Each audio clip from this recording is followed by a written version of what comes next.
नमस्कार,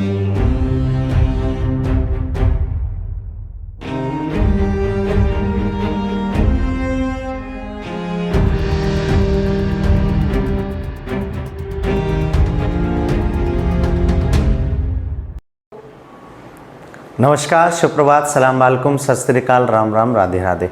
मैं रंजीत यादव आप सभी का तहे दिल से हार्दिक स्वागत करता हूं, इस्तकबाल करता हूं आपके अपने YouTube channel royal academy Agra पर। दोस्तों, आपने देखा होगा कि पिछले वीडियो में हमने आईपीसी 1860 का अध्याय प्रथम पढ़ा था, धारा 1 से लेके 5 तक, और अध्याय प्रथम का नाम था प्रस्तावना या उद्देश्य का। आज हम आईपीसी के जो कि कुल 23 अध्याय हैं उसका एक नेक्स्ट अध्याय लेके आए हैं, इम्पोर्टेंट अध्याय लेके आए हैं, जिसका नाम है अध्याय 4 साधारण अपवाद। इस चीज़ को समझने का प्रयास करना है आपको।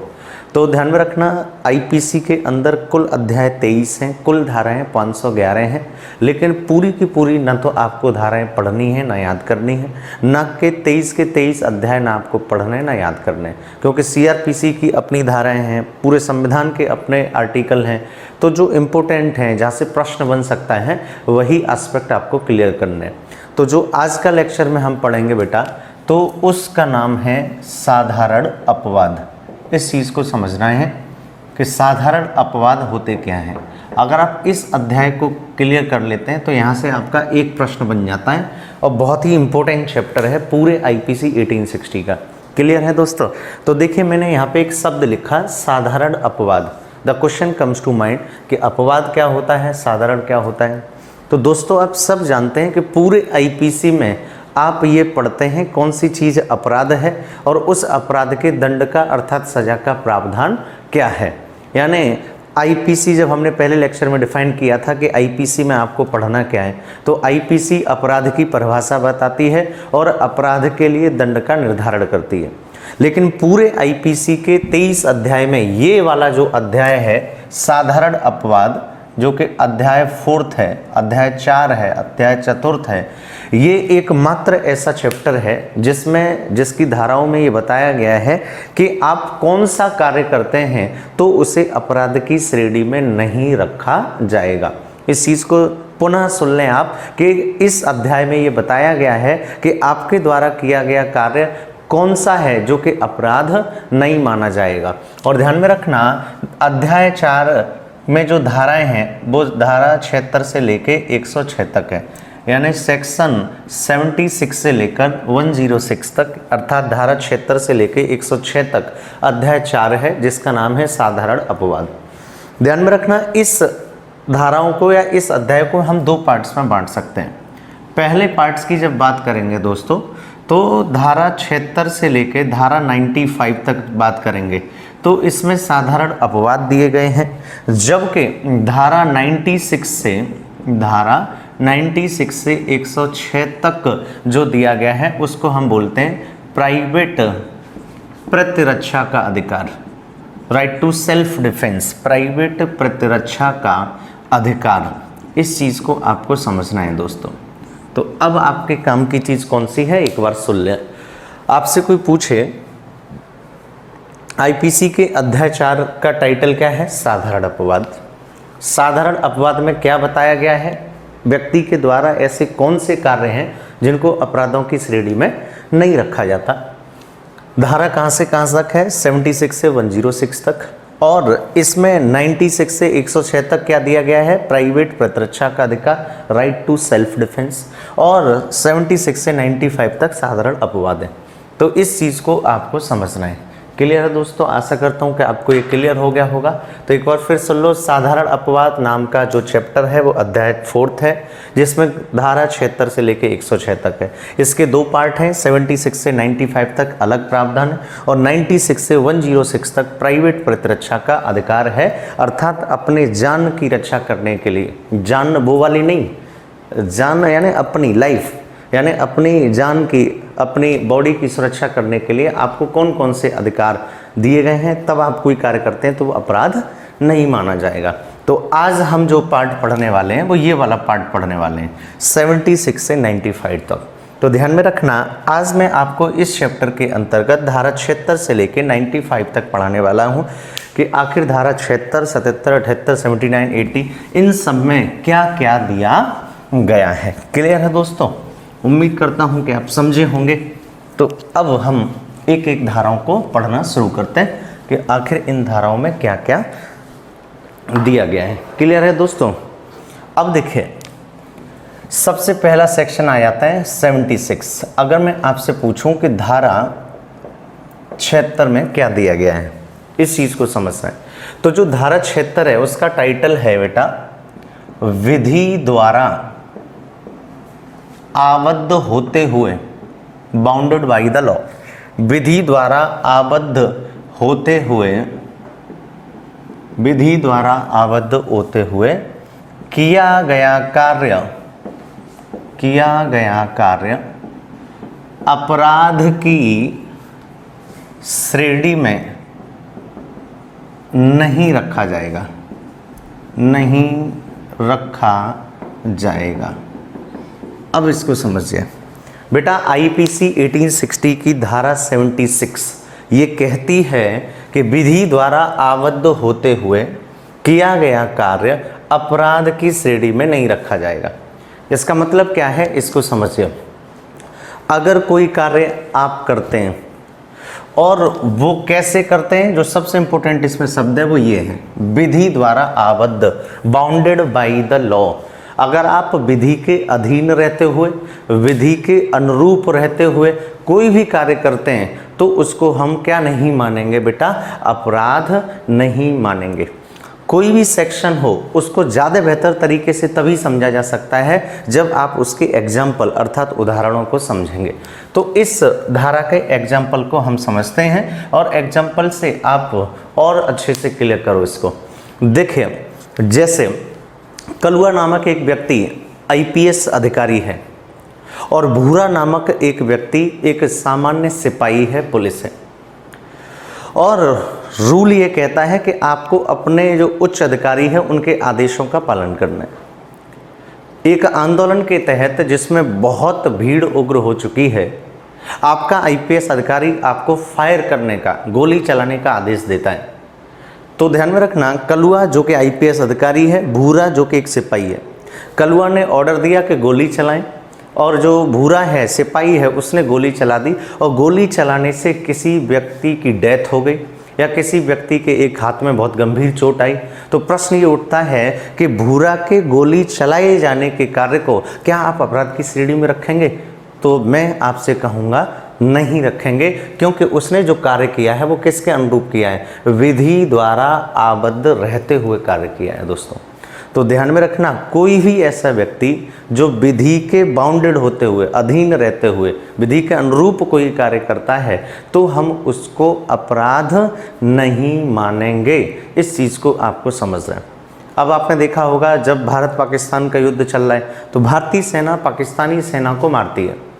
तो ध्यान में रखना, हमने उनके 10 मार दिए तो हम पे 302 नहीं लगेगा कि तुमने किसी की जान ले ली, क्योंकि ये रूल है कि युद्ध में आप मारेंगे। तो अगर आप कानूनों का पालन करते हुए कोई कार्य करते हैं तो निश्चित तौर पर उसको अपराध नहीं माना जाएगा। ऐसा मैं नहीं कह रहा, ऐसा आईपीसी का सेक्शन 76 कहता है। क्लियर है? तो छाप लो बेटा इसको फटाफट, इस चीज़ को आपको ध्यान में रखना है। चलिए नेक्स्ट सेक्शन की ओर चलते हैं। धारा 77, धारा 77 क्या कहती है? धारा 77 क्या कहता है? ठीक है, धारा 77, धारा 77 कह रहा है कि जब कोई न्यायाधीश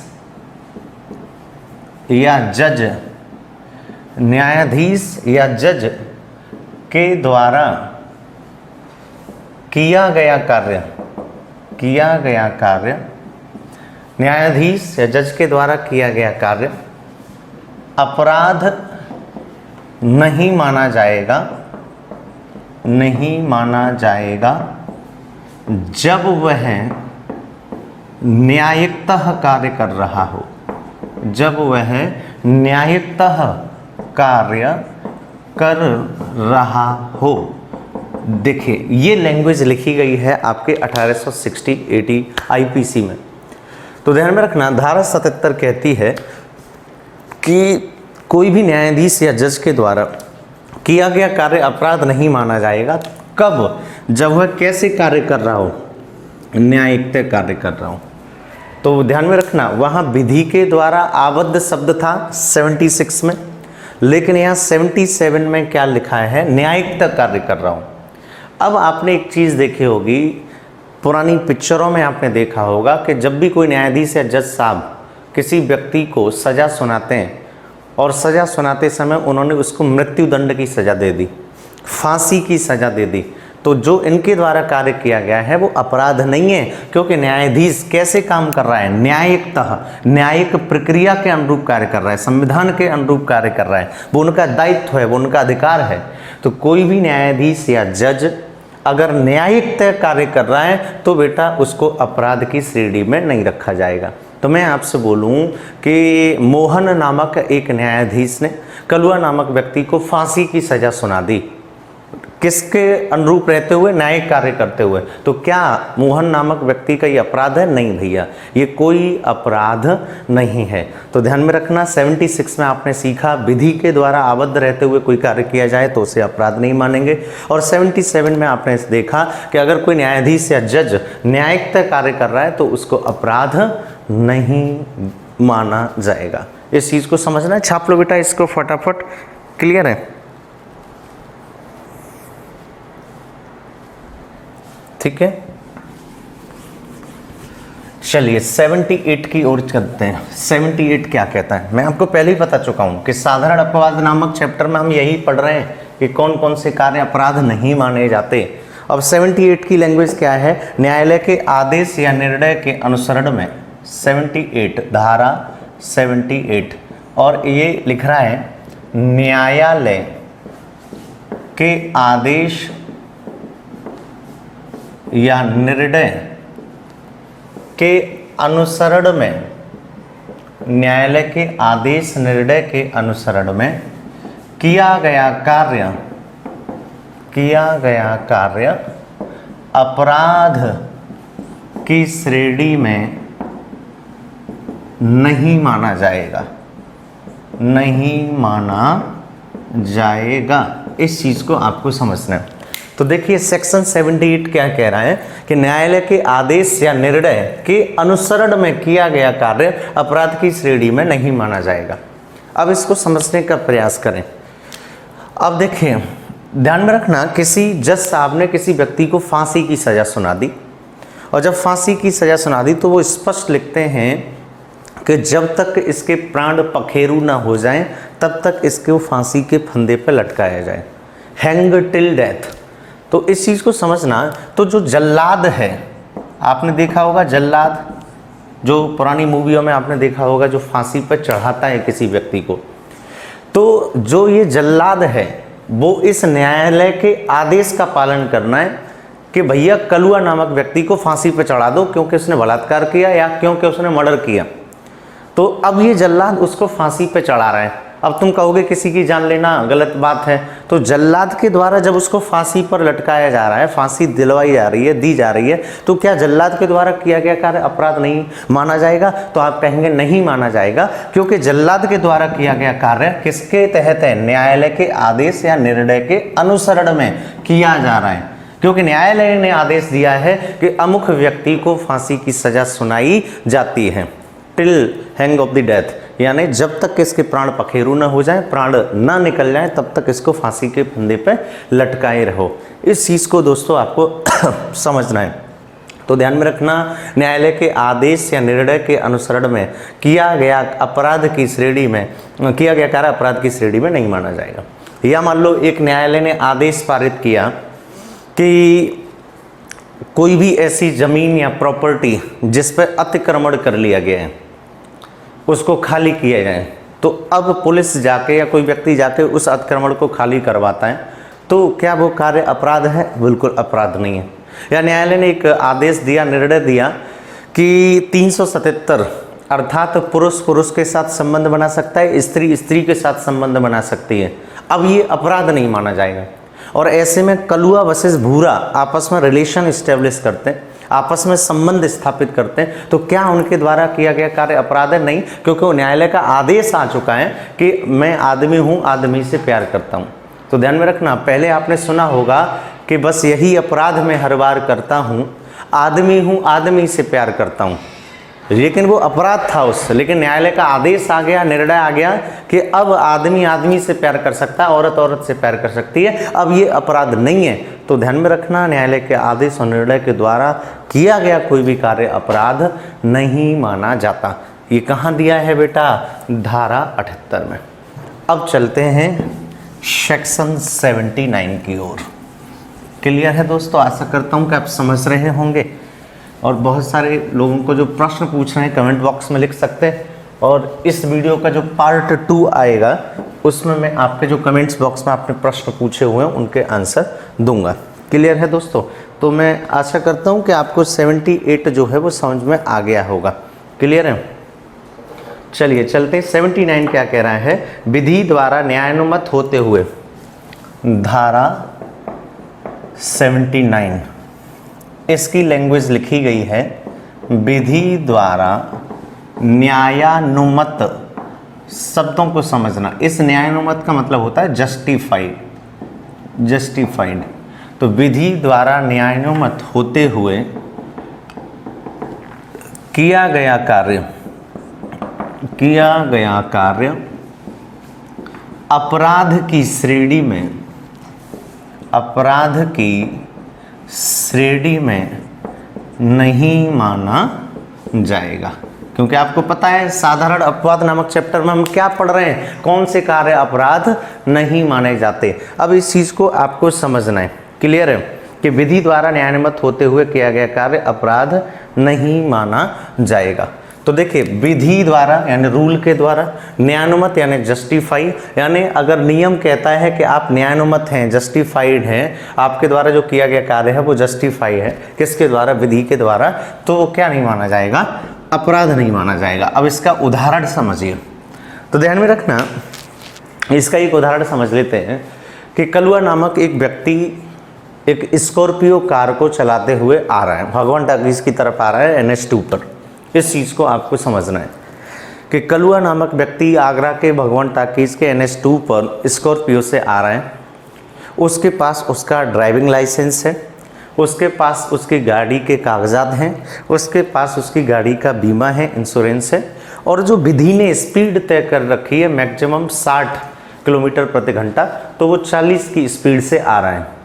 यानी वो विधि द्वारा न्यायानुमत कार्य कर रहा है, जस्टिफाई कार्य कर रहा है। लेकिन अचानक एक बच्चा आगे आ जाता है, उस बच्चे के चोट लग जाती है या उस बच्चे की डेथ हो जाती है।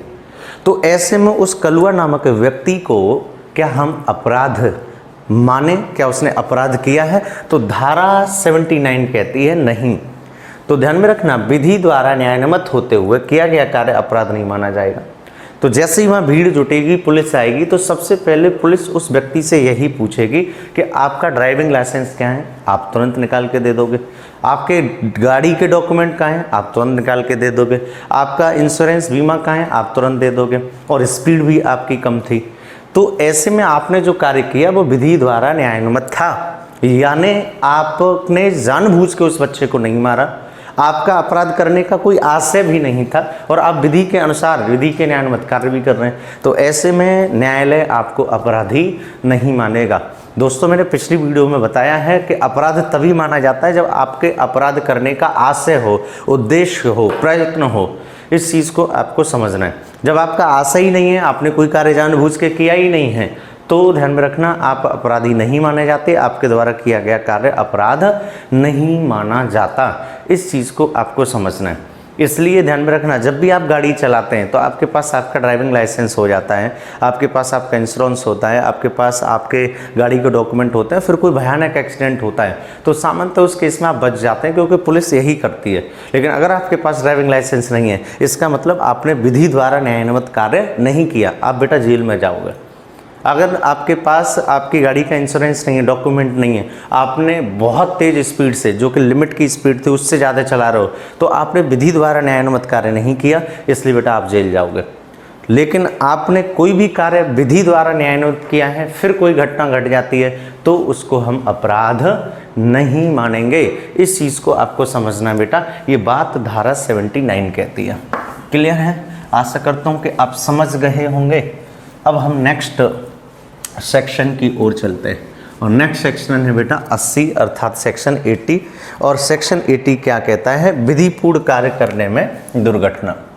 धारा 80 और धारा 80 कहती है विधिपूर्ण कार्य करने में दुर्घटना। तो देखो इसका मतलब क्या है। धारा 80 कहता है कि अगर आप कोई विधि पूर्व कार्य कर रहे हैं और उसके बाद उस कार्य करने के बावजूद भी कोई दुर्घटना घट जाती है तो हम उसको क्या नहीं मानेंगे? अपराध नहीं मानेंगे। इस चीज को समझना है। विधि पूर्वक का मतलब होता है बाकायदा नियमों के अनुसार, सावधानी के अनुसार, सतर्क रहते हुए। तो इसके एग्जाम्पल को समझिए। तो धारा 80 कह रही है कि अगर कोई व्यक्ति विधि पूर्ण कार्य करता है और उसके बाद भी कोई दुर्घटना घट जाती है तो हम इसको अपराध नहीं मानेंगे। जैसे कलुआ नामक व्यक्ति जंगल में या अपने खेतों में जो पेड़ लगा था उसकी लकड़ी या फल को कुल्हाड़ी से काट रहा था। इस चीज को आपको समझना है। और जब वह इस लकड़ी को काट रहा था जो कि उसके खेत में लगे हुए थे पेड़ पे, तो बाकायदा उसने पूरी सावधानी बरती थी, बाकायदा विधि पूर्व या था नियमों के अनुसार कार्य कर रहा था और उसका कोई भी उद्देश्य किसी को गलत ठेस पहुंचाना नहीं है। ऐसे में अचानक जब उसने कुल्हाड़ी से वार किया तो कुल्हाड़ी का जो आगे वाला लोहे का हिस्सा है वो एकदम से गिरा। पेड़ के नीचे कोई बच्चा खेल रहा था, उस बच्चे के सर में एकदम से लोहे का टुकड़ा लगा और उस बच्चे की मौत हो जाती है या वो बच्चा बहुत ज़्यादा गंभीर रूप से घायल हो जाता है। तो प्रश्न उठता है क्या ऐसे में हम कलुआ नामक व्यक्ति को अपराधी मानेंगे? उसके द्वारा किया गया कार्य अपराध मानेंगे? तो धारा 80 कहती है कि हम उसे अपराध नहीं मानेंगे। उसका रीजन है कि उसने सावधानी पूर्वक, सतर्कता पूर्वक और बेसिकली विधिपूर्ण कार्य किया था, लेकिन ये अपने आप उसके हाथ से चाहे कुल्हाड़ी छूट गई हो या उस कुल्हाड़ी से आगे का लोहे का हिस्सा निकल गया हो, उससे उस बच्चे की मौत होती है तो इसको अपराध नहीं मानेंगे क्योंकि जानबूझकर भी नहीं है और विधिपूर्ण भी है। क्लियर है बेटा? तो ये बात कौन सी कहती है? धारा 80 कहती है। क्लियर है बेटा? इस चीज़ को समझना है। अब हम आगे की ओर चलते हैं। तो आशा करता हूं कि आप समझ रहे होंगे। 76 से लेके 80 तक हमने देखा कि विधि द्वारा आबद्ध होते हुए आप कोई कार्य करते हैं तो अपराध नहीं है। जज या न्यायालयाधीश द्वारा आदेश या निर्णय के अनुसार कोई कार्य किया जाता है तो अपराध नहीं है। अगर कोई न्यायाधीश न्याय संगत न्यायानुरूप कार्य करता है तो अपराधी नहीं है। और दूसरा, अगर आप विधिपूर्ण कार्य करते हैं तो भी आप अपराधी नहीं है। अब आते हैं धारा 81 पे। धारा 81 और धारा 81 बहुत इंपॉर्टेंट है और इसको मैं सिंपल भाषा में कह सकता हूँ आवश्यकता का सिद्धांत, द प्रिंसिपल ऑफ नेसेसिटी। ये प्रश्न कई बार एग्जाम में आया है कि निम्नलिखित में से किस धारा में आवश्यकता का सिद्धांत दिया गया है या वर्णन है? तो धारा 81 में द प्रिंसिपल ऑफ नेसेसिटी। आवश्यकता के सिद्धांत का मतलब समझिए आप कि जब कोई कार्य करना बहुत जरूरी हो गया हो, नीड हो उसकी, आवश्यकता हो उसकी, तो इसको कई एग्जाम्पल के माध्यम से समझा जा सकता है। इसको आपको समझना है। पहला एग्जाम्पल समझिए कि आगरा में दयालबाग कॉलोनी में जहाँ पे लगातार भवन बने हुए हैं उनमें आग लग गई। इस चीज़ को आपको समझनी है। आगरा में दयालबाग कॉलोनी में जिसमें 10 लगातार घर बने हुए हैं उसमें आग लग गई और वो जो आग है वो एक घर के बाद दूसरे घर में, दूसरे घर के बाद तीसरे घर में, तीसरे घर के बाद चौथे घर में लगातार फैलती जा रही है। तो ऐसे में 2 व्यक्तियों ने मिलकर क्या किया कि ये आग 10 घर में ना पहुंच पाए, आगे वाले घरों को बचाया जा सके, तो इस सीरीज को, इस क्रम को तोड़ने के लिए उन्होंने जो मकान नंबर 6 था उसको बीच से तोड़ दिया, उसको किसी मशीन के द्वारा बेसिकली तोड़वा दिया जिससे कि ये चैन टूट जाए और जिससे कि जो आगे आने वाले घर हैं ये आग से बच जाएं। तो प्रश्न उठता है क्या उस व्यक्ति के द्वारा किया गया कार्य अपराध है? तो आप कहेंगे नहीं, क्योंकि उस सीरीज को तोड़ना क्या था, आवश्यक था। तो ध्यान में रखना, आवश्यकता का सिद्धांत ये कह रहे हैं। तो आवश्यकता के सिद्धांत अर्थात धारा 81 के अनुरूप उस व्यक्ति ने जो मकान को तोड़ा, ये इसको तोड़ना क्या नहीं माना जाएगा, अपराध नहीं माना जाएगा। दूसरा एग्जाम्पल मैं आपको देने की कोशिश करता हूं बेटा। दूसरा एग्जाम्पल मैं अगर आपको दूं तो ध्यान में रखना कि एक बार क्या हुआ, एक पानी का जहाज समुद्र में जा रहा था। एक पानी का जहाज समुद्र में जा रहा था और दिशा सूचक यंत्र खराब हो जाने के कारण ये जहाज अपने मार्ग से भटक गया। और जब ये अपने मार्ग से भटक गया तो इस वाले जहाज पर जो एक व्यक्ति है, इसके साथ एक बच्चा भी है, छोटा सा बच्चा है, लगभग 8, 10, 11 साल का, और 10 से 12 दिन बीत चुके हैं। तो ऐसे में क्या किया, इस आदमी को बहुत ज़्यादा भूख लगी, तो इसने क्या किया, इस बच्चे को मार दिया और इसके मांस को, हड्डियों को खा गया।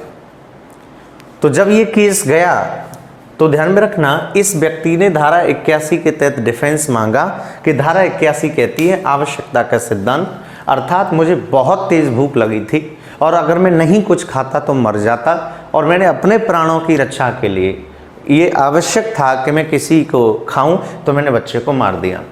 तो ध्यान में रखना, आवश्यकता का सिद्धांत ये नहीं कहता कि तुम्हें किसी चीज़ की आवश्यकता है तो उसे छीन लो। आवश्यकता का सिद्धांत ये कहने की कोशिश करता है कि अगर आप विधिपूर्ण कोई कार्य करते हैं और उस कार्य को करना बहुत ही आवश्यक हो जिससे कि अन्य की जान बचाई जा सके, तो वो क्या नहीं है, अपराध नहीं है। तीसरा एग्जाम्पल देता हूँ, बिल्कुल समुद्र का ही। एक बड़ा पानी का जहाज समुद्र में जा रहा है, तूफान आ जाता है और उसी जहाज का दिशा सूचक यंत्र खराब हो जाता है। ऐसे में उस जहाज के सामने से बी जहाज आता है, तो ए जहाज इधर से, बी जहाज सामने से, और उनके टकराने के पूरे चांस है। तो ऐसे में जो ए जहाज का ड्राइवर है उसके मन में आता है कि अगर मैं ए नामक जहाज को बी नामक जहाज से टकरा देता हूं तो जो ए नामक जहाज पे व्यक्ति बैठे हैं वो मर जाएंगे और बड़े व्यक्ति बैठे हैं बड़े पैमाने पर। ऐसे में उसने क्या किया कि अगर मैं इस जहाज को घुमा देता हूं, इसकी दिशा बदल देता हूं, तो दूसरी तरफ से एक छोटा सा पानी का जहाज आ रहा है जिस पर मात्र 2 व्यक्ति बैठे हुए हैं, और मेरा जहाज बड़ा है, जो दूसरी तरफ से आ रहा है वो छोटा है, उस पर 2 ही व्यक्ति हैं। तो क्यों ना मैं इस जहाज को इस छोटे पानी के जहाज पे चढ़ा दूं, तो कम से कम इन 2 व्यक्तियों की मौत से इतने जहाज, जो कि ए नामक जहाज पर 50 से 100 व्यक्ति बैठे, उनकी जान बचा सकता हूं। और वरना बी नामक जहाज से अगर सामने टकरा गया तो हम भी मरेंगे, वो भी मरेंगे। तो ऐसे में ए नामक जहाज के व्यक्ति के ड्राइवर ने क्या, ए नामक जहाज के ड्राइवर ने क्या किया, एकदम से अपनी दिशा बदली और सामने से जो छोटी नाव थी, छोटा जहाज था, उस पर 2 व्यक्ति बैठे तो उसको डुबा दिया, मार के आगे बढ़ गया। तो वहाँ आवश्यक था कि ए पर बैठे हुए 50-100 लोगों की ज़िंदगी बचाने के लिए हमने 2 लोगों की ज़िंदगी कुर्बान करी। तो इस चीज़ को आपको समझना है कि आवश्यकता के सिद्धांत को डिफाइन कहाँ किया गया है बेटा, धारा 81 में किया गया है। बच्चों आगे चलते हैं। मैंने आपको बोला था धारा 82, धारा 82, सेक्शन 82, दफ़ा 82। धारा 82 क्या कहती है कि 7 वर्ष से कम आयु के, 7 वर्ष से कम आयु के शिशु का कार्य, 7 वर्ष से कम आयु के शिशु का कार्य अपराध नहीं माना जाएगा। इस चीज को आपको समझना है कि 7 वर्ष से कम आयु के शिशु का कार्य अपराध नहीं माना जाएगा। यानी सेक्शन 82 ये कहता है अगर कोई भी बच्चा है, व्यक्ति है जिसकी उम्र 7 वर्ष से कम है, उसके द्वारा कोई भी कार्य कर दिया जाए तो हम उसको अपराध नहीं मानेंगे। जैसे आपके पापा और मम्मी बैठे हुए हैं और उनका एक छोटा सा बच्चा है जिसकी उम्र अभी 6 साल है। पापा तुम्हारे पुलिस में हैं और उनका एक छोटा सा असला है, पिस्टन है, वो बगल में रखी हुई है, लोडेड है। छोटा बच्चा तकिए पे खेलते हुए, बेड पे खेलते हुए आया और धोखे से उसके हाथ से पिस्टन का जो कास्तूस है या जो बेसिक ट्रिगर है उसको दबा दिया। और पापा निकल लिए इस दुनिया से, तो क्या उस बच्चे को अपराधी माना जाएगा? क्या उसकी मम्मी कहेंगी तूने मुझे विधवा बना दिया? नहीं बेटा, वो बच्चा अपराधी नहीं माना जाएगा, क्योंकि उसकी उम्र कितने वर्ष से कम है? 7 वर्ष से कम है। और आपने देखा भी होगा, छोटे छोटे बच्चे जब आपके ऊपर लैट्रिन कर देते हैं, आपके ऊपर टॉयलेट कर देते हैं, तो आप उनको नहीं पीटते, आप गुस्सा नहीं करते, क्योंकि आप क्या कहते हैं, कोई बात नहीं, बच्चा है। क्योंकि आप मान के चलते हैं कि उसके अंदर क्या नहीं है, बुद्धि नहीं है, समझ नहीं है, चेतना नहीं है। लेकिन अगर मैं आपके ऊपर लैट्रिन कर दूं तो आप मुझे बहुत मारेंगे। मैं आपके ऊपर टॉयलेट करूं तो तुम तुरंत कहोगे गुरुजी पगलाए गए हो का, कि तुम्हें शर्म ना आ रही, कि तुम्हारा दिमाग खराब है? और हो सकता है आप मुझको कूटो, आप मुझको मारो, लेकिन मेरी उम्र अगर 7 वर्ष से कम है, धारा 82 ये कहती है, और मेरे द्वारा कोई भी कार्य किया जाएगा तो वो क्या नहीं है, अपराध नहीं है। आशा करता हूं कि आप समझ चुके होंगे। आगे चलते हैं धारा 83 की तरफ, कि धारा 83 क्या कहने की कोशिश कर रही है। और धारा 83 कहती है कि 7 वर्ष से ऊपर किंतु 12 वर्ष से कम। धारा 83, 7 वर्ष से ऊपर किंतु 12 वर्ष से कम, 7 वर्ष से ऊपर किंतु 12 वर्ष से कम आयु के अपरिपक्व, इमैच्योर, अपरिपक्व, या इसको कह सकते हैं अपरिपक्व या ना समझ शिशु के द्वारा किया गया कार्य अपराध नहीं माना जाएगा। किया गया कार्य अपराध नहीं माना जाएगा। इस चीज को आपको समझना है दोस्तों। तो सेक्शन 83 आईपीसी 1860 का ये कहता है कि 7 वर्ष से ऊपर का किंतु 12 वर्ष से कम आयु का कोई बालक है, बच्चा है, शिशु है, उसके द्वारा कोई कार्य किया जाता है तो वह अपराध नहीं माना जाएगा। लेकिन सबसे इंपॉर्टेंट शब्द समझिए, अपरिपक्व या ना समझ शिशु, यानी मैच्योर पर्सन नहीं, ना समझदार बालक। तो इस चीज को समझना है कि ऐसा व्यक्ति जिसकी उम्र 7 वर्ष से ज्यादा है, 12 वर्ष से कम की है, कोई बच्चा है और वो ना समझ है, अपरिपक्व है, तो उसके द्वारा कोई कार्य किया जाता है तो हम उसको क्या नहीं मानते बेटा, हम उसको अपराध नहीं मानते। ध्यान में रखना, एक छोटा सा बालक अपनी छत पर खेल रहा है और उसके पापा या कोई व्यक्ति नीचे हैं। छत से धोखे से उसने एक ईंट उठाई और नीचे फेंकी, वह ईंट उस व्यक्ति के सिर पे लगी और व्यक्ति की डेथ हो गई। तो क्या इस बच्चे को आप सजा दिलवाएंगे या सजादार होगा, क्या अपराधी होगा? तो धारा 83 कहती है नहीं, क्योंकि उसकी उम्र 12 वर्ष से कम की है और वो कैसा बालक है, ना समझ बालक है, अपरिपक्व बालक है। यही कारण है कि हम छोटे बच्चों के द्वारा किए गए कार्य को अपराध नहीं मानते, क्योंकि हम मान के चलते हैं कि इनके अंदर बुद्धि का विकास नहीं हो पाया है। क्लियर है दोस्तों? तो आशा करता हूं कि आप धारा 83 को भी समझ गए होंगे कि अगर कोई बच्चा 7 वर्ष से ज़्यादा उम्र का है और 12 वर्ष से कम है, ना समझदार है, अपरिपक्व है, तो आपने क्या किया, उसके द्वारा किए गए कार्य को आप अपराध नहीं मानते। अब आता है धारा 83, सॉरी धारा 80, हाँ धारा 84 आएगा। और धारा 84 लिखता है विकृत चित्त व्यक्ति। विकृत चित्त व्यक्ति का मतलब है पागल व्यक्ति। विकृत चित्त व्यक्ति या पागल व्यक्ति के द्वारा किया गया कार्य अपराध नहीं माना जाएगा। अपराध नहीं माना जाएगा। इस चीज को आपको समझना है। तो ध्यान में रखना, अगर कोई व्यक्ति पागल है, जिसको आप देसी भाषा में सिर्री कह देते हैं, का सिर्री है का पागल है का, तो ध्यान में रखना, पागल व्यक्ति इसका मतलब है उसका माइंड उसके अनुरूप नहीं चल रहा, यानी वो समझदार नहीं है, बुद्धि नहीं है, चेतना का विकास नहीं हुआ और उसको ये नहीं पता कि उसके द्वारा जो कार्य किया जा रहा है वो सही है या गलत है। आपने तमाम मूवी देखी होंगी, एक अजय देवगन की मूवी देखी होगी, उसमें वो पागल का नाटक करता है और गोली चला देता है उस पर, और बच जाता है, क्योंकि पागल व्यक्ति के द्वारा किया गया कार्य अपराध नहीं माना जाता। या आज भी कई ऐसे लोग हैं जो किसी को पहले मरवा देते हैं और फिर कह देते हैं कि हमारा बच्चा तो पागल है, और उसका एक मेंटल सर्टिफिकेट बना देंगे, पागल घोषित कर देंगे और उसको जेल से छुड़ा लेंगे या कुछ दिन जेल से डालने के बाद छुड़ा लेंगे। क्योंकि हमारी धारा 84 ये कहती है कि कोई व्यक्ति विकृत है या पागल है तो उसके द्वारा किया गया कार्य कैसा नहीं माना जाएगा, अपराध नहीं माना जाएगा। क्योंकि हम मान के चलते हैं कि पागल की जो बुद्धि है, समझ है, सभ्यता है, वो उसके अनुरूप नहीं है, क्योंकि वह विकृत चित्त है, वो समझदार नहीं है। तो कोई भी पागल व्यक्ति कोई भी एक्टिंग करेगा, आपने देखा होगा आए दिन रास्ते में जो पूरी तरह पागल होते हैं तो नंगे घूमते रहते हैं, हम लोग उनसे बच के निकल जाते हैं, क्योंकि उसको नहीं पता कि मैं नंगा घूम रहा हूँ तो ये सभ्यता में आता है या असभ्यता में आता है, या नाली में ही पड़ा है, या दूसरे व्यक्ति को गाली ही दे रहा है, या ईंट मार रहा है किसी को भी। तो ध्यान में रखना, पागल व्यक्ति या विकृत व्यक्ति के द्वारा किया गया कार्य हम अपराध नहीं मानते। ये बात कौन से सेक्शन में लिखी है? धारा 84 में।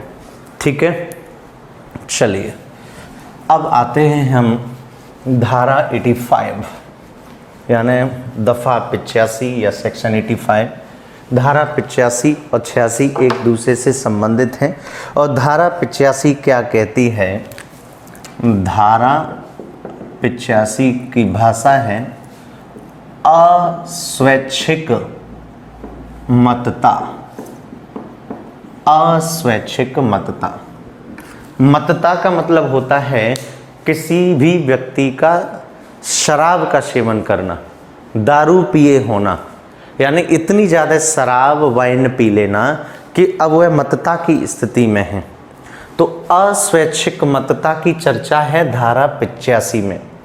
और अस्वैच्छिक मतता को समझिए आप, यानी अपनी इच्छा के विरुद्ध मैंने शराब का सेवन किया। कलुआ नामक व्यक्ति भूरा नामक अपने दोस्त की शादी में गया। कलुआ शराब का सेवन नहीं करता, लेकिन ज़बरदस्ती उसके लोगों ने, उसके दोस्तों ने उसको पिला दिया। अरे चल आज पी ले, कोई दिक्कत नहीं है, कुछ नहीं होगा। और उसने शराब पी ली, और शराब पीने के बाद अब वो होश में नहीं है, मतता की स्थिति में है। और जब वो होश में नहीं है, अब उसके द्वारा कोई कार्य किया जाता है, तो क्या इसे हम अपराध मानेंगे या नहीं मानेंगे? इस बात का वर्णन है धारा 85 में।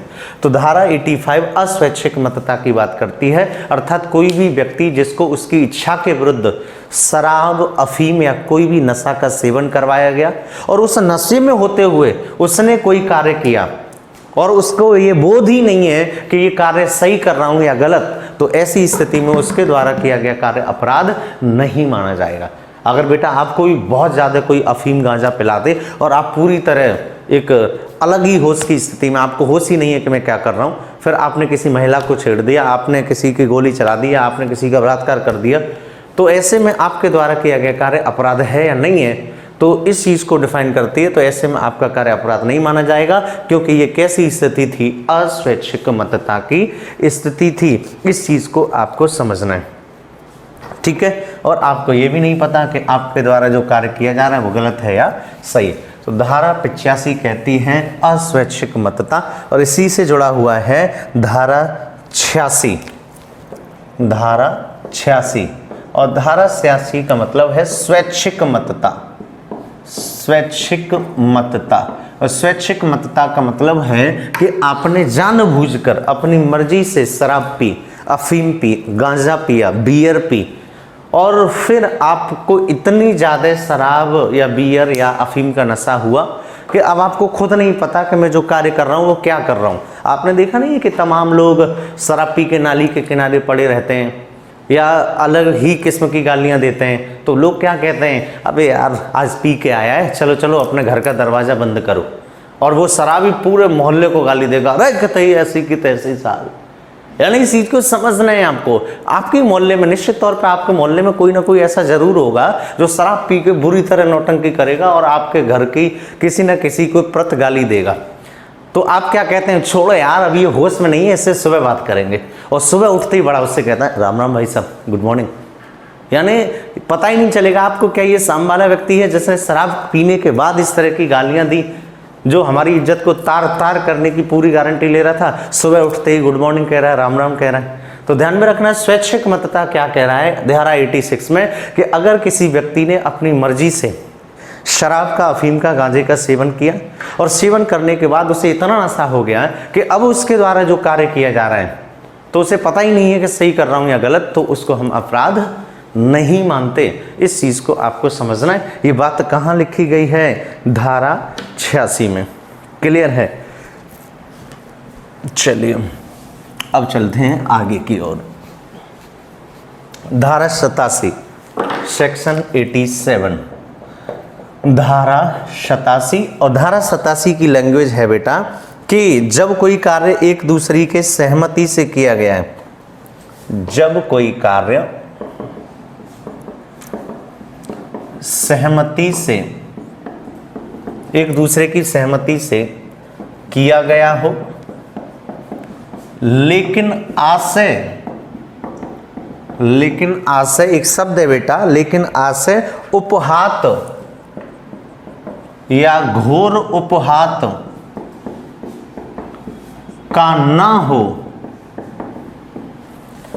तो वह कार्य, अभी मैं समझाता हूं, तो वह कार्य अपराध नहीं माना जाएगा, तो वह कार्य अपराध नहीं माना जाएगा। इस चीज को समझना है मेरे दोस्तों आपको कि जब कोई कार्य सहमति से किया हो, कलुआ और भूरा नामक दो दोस्त हैं, उन्होंने आपसी सहमति से कोई कार्य किया, लेकिन आशय उपहाती या घोर उपहाती का ना हो। उपहाती का मतलब होता है चोट पहुंचाना, दर्द पहुंचाना। घोर उपहाती का मतलब ज्यादा गंभीर चोट पहुंचाना। तो दो दोस्त आपसी सहमति से किसी कार्य को करते हैं, लेकिन उनका ये बिल्कुल भी उद्देश्य नहीं है कि हमें किसी एक दूसरे को चोट पहुंचानी है। तो ऐसे में जब कोई कार्य किया जाता है और कोई दुर्घटना घट जाती है तो हम उसको क्या नहीं मानते? अपराध नहीं मानते। इस चीज को आपको समझना है मेरे दोस्तों कि दो दोस्त जब आपसी सहमति से कोई कार्य करते हैं, लेकिन ये उसका उद्देश्य बिल्कुल नहीं है कि हम आपको चोट पहुंचाना चाहते हैं, लेकिन कोई दुर्घटना घट जाती है तो ऐसे में उनको हम क्या नहीं मानेंगे? अपराध नहीं मानेंगे। फॉर एग्जाम्पल, बचपन में आपने देखा होगा हम जब क्रिकेट खेलने जाते थे, क्या खेलने जाते थे? क्रिकेट खेलने जाते थे, मैच खेलने। तो इस चीज़ को आपको समझना है। मान लो मैं एक एग्जांपल लेता हूँ, मैं अपने मोहल्ले का एक एग्जांपल दे रहा हूँ। मेरा एक दोस्त है जिसको गांधी कहते हैं, वीरभान सिंह नाम है, और बहुत अच्छी बॉलिंग करता है, बहुत अच्छी बॉलिंग करता है। अब मान लो मैं मैच खेलने के लिए आया, मैं बैटिंग कर रहा हूँ, और मेरा जो दोस्त है वो वीरभान सिंह अर्थात गांधी, वर्तमान में उत्तर प्रदेश पुलिस में है, उसने बॉलिंग की, बहुत अच्छा बॉलर है। आपसी सहमति से हम मैच खेल रहे हैं कि चल आजा मैच खेलेंगे बेटा, 100-100 का खेल लेंगे, आया चल 100-100 का खेलते हैं।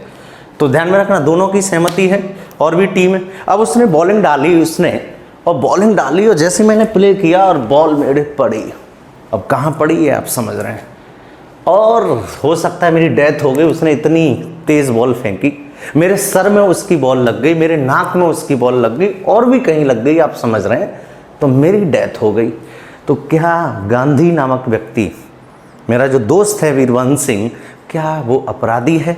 क्या उसके द्वारा किया गया कार्य अपराध है? तो ध्यान में रखना बिल्कुल अपराध नहीं है, क्योंकि धारा 87 कहती है जब भी कोई व्यक्ति आपसी सहमति से कोई कार्य करते हैं, लेकिन आशय उपहात या घोर उपहात, चोट पहुंचाने का ना हो, तो वह कार्य अपराध नहीं माना जाएगा। तो मेरे दोस्त गांधी का ये बिल्कुल आशय नहीं था कि मेरे को तुझे खत्म करना है, तुझे चोट पहुंचानी है। हम दोनों मैच खेल रहे थे, मैच खेलते खेलते उसकी बॉल मुझे ऐसे स्थान पर लगी कि मैं निकल लिया इस दुनिया से।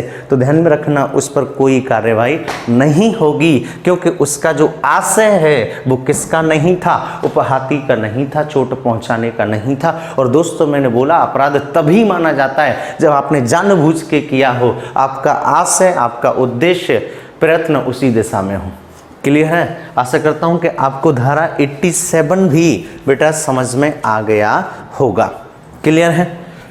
चलिए धारा 88 की ओर चलते हैं। धारा 88 की ओर चलते हैं कि क्या कह रही है धारा 88।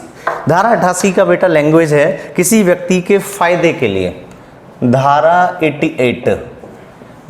88 किसी व्यक्ति के फायदे के लिए किसी व्यक्ति के फायदे के लिए, किसी व्यक्ति के फायदे के लिए कोई कार्य किया गया हो, कोई कार्य किया गया हो। आगे देखिए इसकी लैंग्वेज, किसी व्यक्ति के फायदे के लिए कोई कार्य किया हो और उस कार्य से उसे कोई उपहाति हो जाती है, और उस कार्य से उसे कोई उपहाति यानी वही चोट लगती है, घाटा हो जाता है, उपहाति हो जाती है, तो ऐसे में किया गया कार्य अपराध नहीं माना जाएगा, अपराध नहीं माना जाएगा। दोस्तों सुनिए, इसको समझिए मेरे दोस्तों।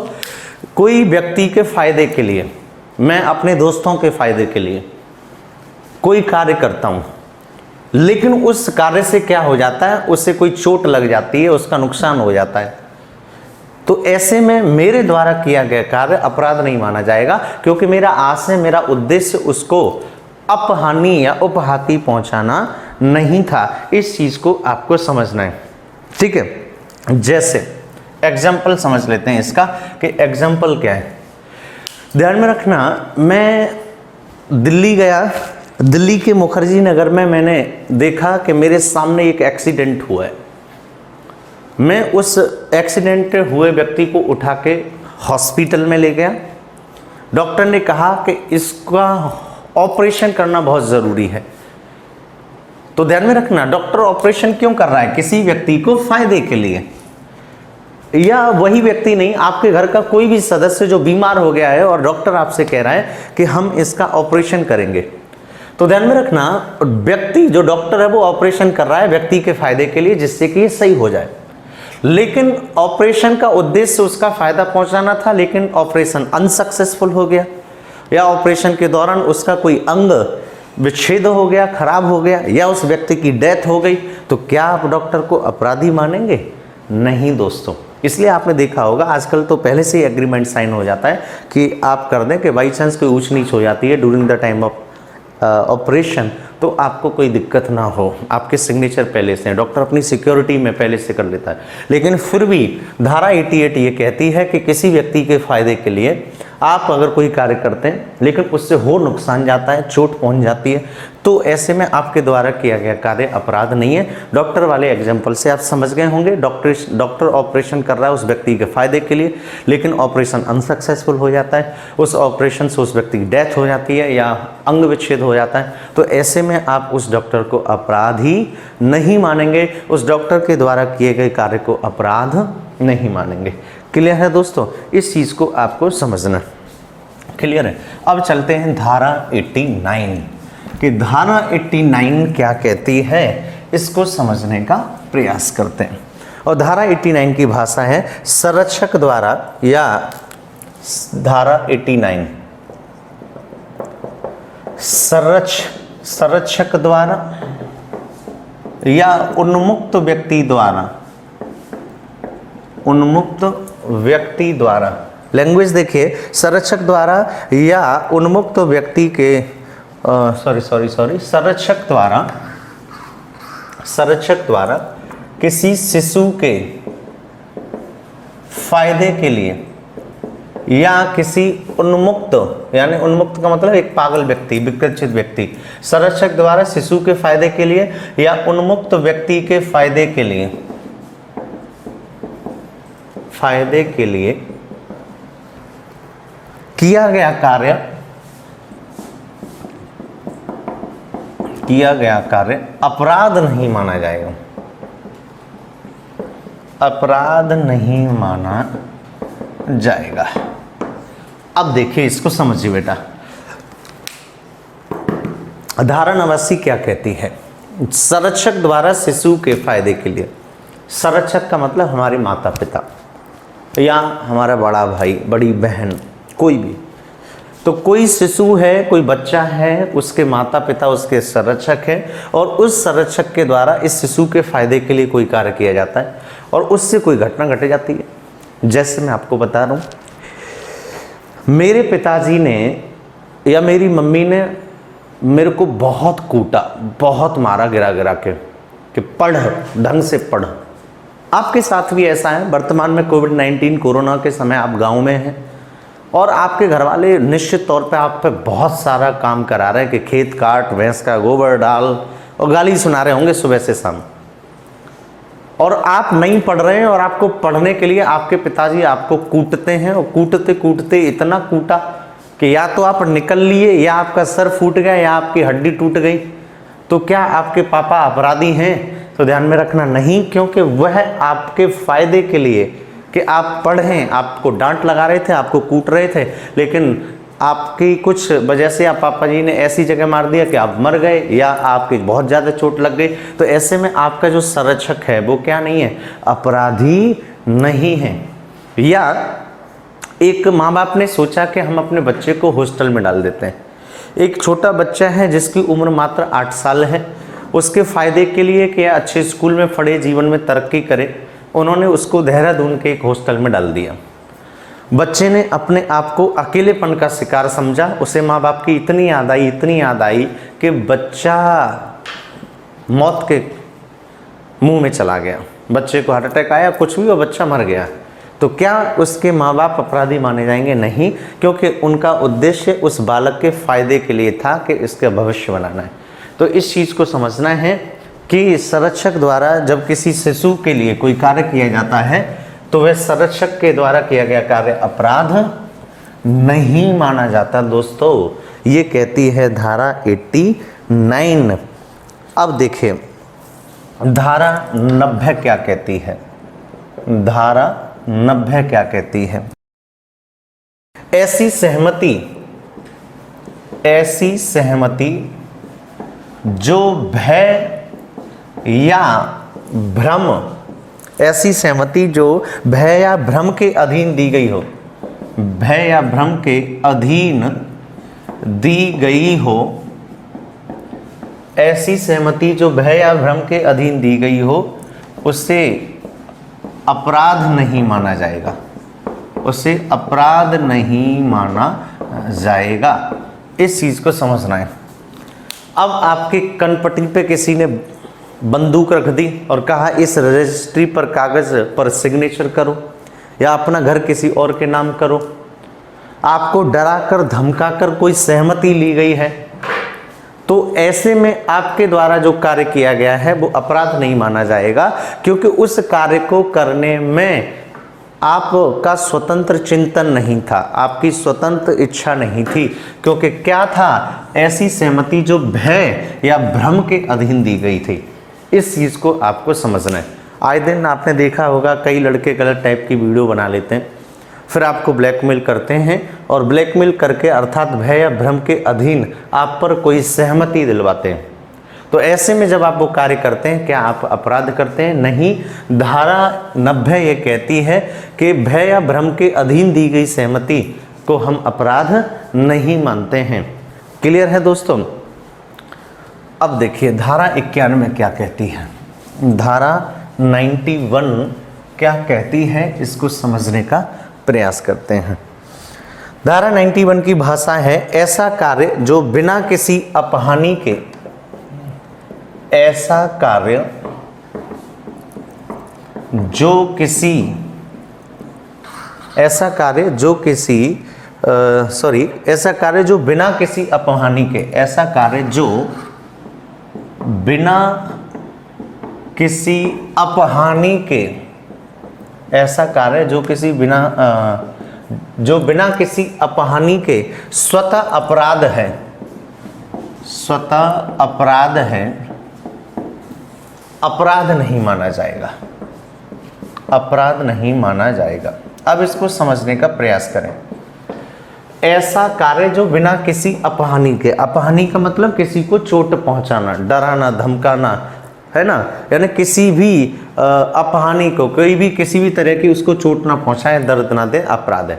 जैसे एक माँ है, उसके गर्भ में एक बच्चा है और बच्चा पूरी तरीके से डैमेज हो चुका है उस गर्भ के अंदर, तो ऐसे में उस माँ की जान बचाने के लिए आवश्यक है कि इस बच्चे का क्या किया जाए, गर्भपात करवाया जाए, मिसकैरेज करवाया जाए। तो ऐसे में गर्भपात कराना क्या नहीं माना जाएगा, अपराध नहीं माना जाएगा। इस चीज को आपको समझना है, क्योंकि ऐसे में गर्भपात कराने से उस बच्चे की क्या नहीं है, अपहानि नहीं है, क्योंकि बच्चा ऑलरेडी मर चुका है या बच्चा ऑलरेडी डैमेज हो चुका है पेट के अंदर, गर्भ के अंदर। तो ध्यान में रखना, अगर बच्चा पूरी तरह पेट में स्वस्थ है फिर आप गर्भपात कराते हैं तो ऐसे में आप अपराधी हैं। लेकिन आपने माँ की जान बचाने के लिए मरे हुए बच्चे को या जो बच्चा ऑलरेडी डैमेज हो चुका है गर्भ में उसको निकलवा के बाहर करवाते हैं, तो ये कार्य आपका क्या नहीं है बेटा, अपराध नहीं है। अब चलते हैं सेक्शन 92 की तरफ। चलिए बेटा अब चलते हैं धारा 92 की ओर। और धारा 92 की लैंग्वेज क्या है, सम्मति के बिना किसी व्यक्ति के फायदे के लिए, सम्मति या सहमति, सम्मति या सहमति के बिना किसी व्यक्ति के फायदे के लिए, किसी व्यक्ति के फायदे के लिए किया गया कार्य अपराध नहीं है। सेम ऐसा ही लिखा है बेटा आईपीसी 1860 में, उसकी जो लैंग्वेज है वही लैंग्वेज को थोड़ा सा आसान बना के बस मैं लिख रहा हूं। धारा 92 कहती है सम्मति या सहमति के बिना किसी व्यक्ति के फायदे के लिए किया गया कार्य अपराध नहीं है। अब इसको समझ रहे हैं कि आपने सहमति नहीं ली, लेकिन आपका उद्देश्य क्या है, उससे फायदा पहुंचाना। कलुआ और भूरा नामक व्यक्ति जंगल में शिकार करने के लिए जाते हैं, लेकिन कलुआ नामक व्यक्ति को शिकार करते समय शेर दौड़ा लेता है, शेर घेर लेता है और शेर उठा के ले जाता है या उसको मारने वाला है। तो ऐसे में भूरा नामक दोस्त ने देखा कि मेरे दोस्त कलुआ को शेर उठा के ले जा रहा है या पीछे पड़ा हुआ है, खा लेगा थोड़ी देर में। तो उसने उससे सहमति नहीं ली और शेर के ऊपर गोली चला दी, लेकिन गोली शेर के ना लग गई उसके दोस्त कलुआ के पैर में। और फिर उसने दूसरी और तीसरी गोली चलाई शेर के ऊपर। शेर ने गोली की आवाज़ सुन के कलुआ को छोड़ा और भाग गया। तो ऐसे में जो उसके दोस्त भूरा ने जो पैर में गोली मारी, क्या उस कार्य को आप अपराध मानेंगे? तो बेटा इसका आंसर है नहीं। क्यों? सहमति के बिना भूरा ने गोली चलाते समय कलुआ से सहमति नहीं मांगी, और ऐसी परिस्थितियां बन जाती हैं कि आप पूछेंगे नहीं कि बेटा बताओ तुझे बचाऊं कि नहीं, और गोली शेर के न लग के उसके पैर में लगी, लेकिन गोली की आवाज़ सुन के शेर भाग गया। तो ऐसे में उसके द्वारा किया गया कार्य बेटा क्या नहीं है, अपराध नहीं है। तो ध्यान में रखना, आपका उद्देश्य हमेशा क्या है, दोस्त को फायदा पहुंचाना, किसी व्यक्ति को फायदा पहुंचाना। लेकिन हो क्या जाता है, कोई दुर्घटना घट जाती है तो आपके द्वारा कार्य क्या है, अपराध नहीं है, क्योंकि आपने एक तो सहमति नहीं ली थी, लेकिन आपका उद्देश्य क्या था, फायदा पहुंचाना। दुर्घटना घट गई तो ये कार्य क्या नहीं माना जाएगा, अपराध नहीं माना जाएगा। चलिए, ये थी आपकी सेक्शन 92। अब आते हैं सेक्शन 93 की ओर, धारा 93 की ओर। और धारा 93 क्या कहता है, सद्भाव पूर्वक दी गई सूचना। धारा 93 को समझिए बेटा, जितने एग्जाम्पल मैं दे रहा हूं ना बस उसको ही लिखते जाना है आपको। तो सद्भाव पूर्वक दी गई सूचना, सद्भाव पूर्वक दी गई सूचना। तो सद्भाव पूर्वक दी गई सूचना, और सूचना देते समय, और सूचना देते समय, शब्द सुनना, आईपीसी 1860 में जो लिखा है वही बता रहा हूं। वह किसी सदमे,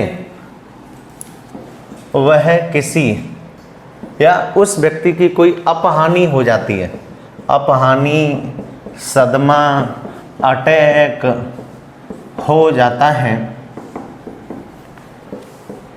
तो आपके द्वारा किया गया कार्य, आपके द्वारा किया गया कार्य अपराध नहीं माना जाएगा। अब इसको समझना है, सद्भाव पूर्वक दी गई सूचना, आपने किसी व्यक्ति को कोई इंफॉर्मेशन दी, कोई सूचना दी, और कैसे दी, सद्भाव पूर्वक। ये मैं नहीं बता रहा, ये 1860 की आईपीसी में लिखा हुआ है। आपका उद्देश्य ऐसा क्लियर है, बहुत हम्बल तरीके से सद्भावना पूर्वक आप किसी को सूचना दे रहे हैं, लेकिन उस सूचना के देने से किसी व्यक्ति की अपहानि हो गई, चोट पहुंच गई, हानि हो गई, अटैक आ गया, बीमार हो गया, मर गया, सदमे में पहुंच गया, कोमे में पहुंच गया, तो क्या आपके द्वारा किया गया कार्य अपराध माना जाएगा? फॉर एग्जाम्पल, जब आप डॉक्टर के पास दवाई लेने गए, डॉक्टर ने रिपोर्टों को देखा और देखने के बाद आपको अकेले में कैबिन में बुलाया और आपसे कहा कि देखिए कलुआ भाई साहब, आप बुरा मत मानिएगा, लेकिन आपको एड्स नामक बीमारी है।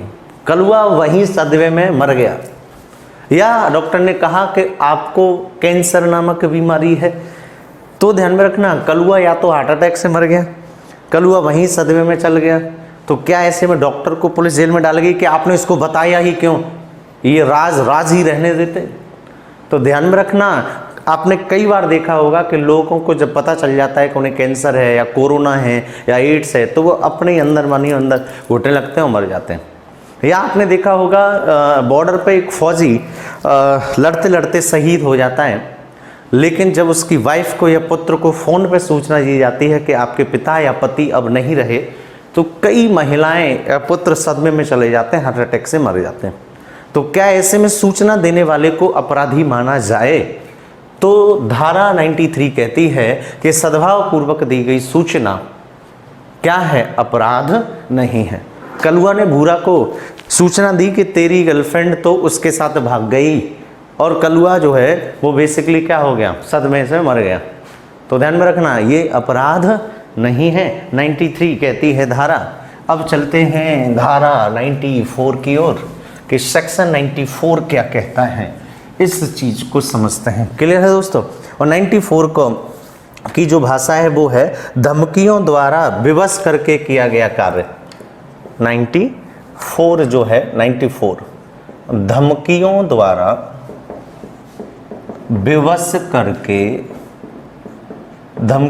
द्वारा विवश करके किया गया कार्य अपराध नहीं है, अपराध नहीं है। अब इसको समझिए, अगर किसी व्यक्ति को बाकायदा धमकी दी गई है या उसको विवश किया गया है और विवश करवा के उससे कोई कार्य गलत करवाया गया है, तो क्या उसे अपराध मानेंगे? नहीं मानेंगे। आपके दोस्त को हमने किडनैप कर लिया, धमकी दे दी कि अगर आपने ऐसा कार्य नहीं किया आपके पिता को उड़ा देंगे, या ज़बरदस्ती आपके कान पे कनपट्टी पर बंदूक रखे आपसे फ़ोन करवा गया आपको पिताजी को कि पापा यहाँ पे आ जाओ, मेरा एक्सीडेंट हो गया, 1 लाख रुपए ले आना, और फिर उस पैसे को लेके लूट के भाग जाते हैं।